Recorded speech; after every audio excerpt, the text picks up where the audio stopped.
I'd say I can't understate the importance of doing tabletop exercises like that, because I think it's really about, preparation and collaboration. And if you don't start thinking about those events and actually talking through the events, that, should something like that really occur in an organization, that you're going to struggle to deal with it.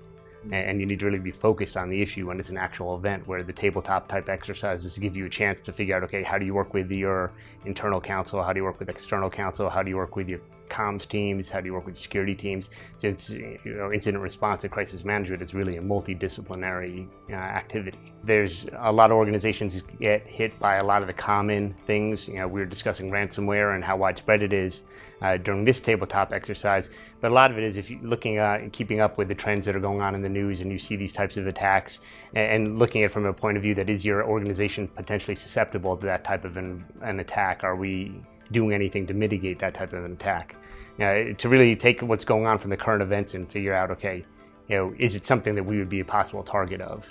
If you look at the nature of the attacks and how they've evolved over the years, we've seen where the attacks used to just be about exfiltration of data, somebody trying to steal financial information, personally identifiable information, to now that over the past couple of years, we've seen that these attacks can actually become more destructive in nature, where they can actually shut organizations and corporations down.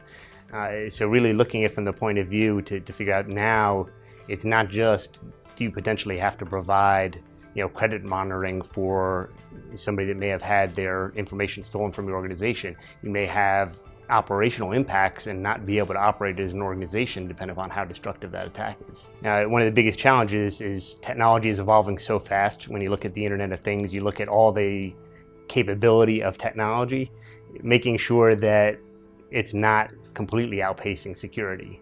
Because there's a lot of the IoT you see in the news from the Internet of Things, a lot of those devices are less secure than they should be in an ideal world. So it's really making sure that as technology continues to innovate, security needs to keep up. As organizations start to adopt these new technologies, are they taking the steps to think of, what is the potential security impact to my organization? What's the potential risk impact to the organization? And start thinking along those lines to start seeing, okay, how does my current security risk management discipline potentially need to change as I adopt new technology?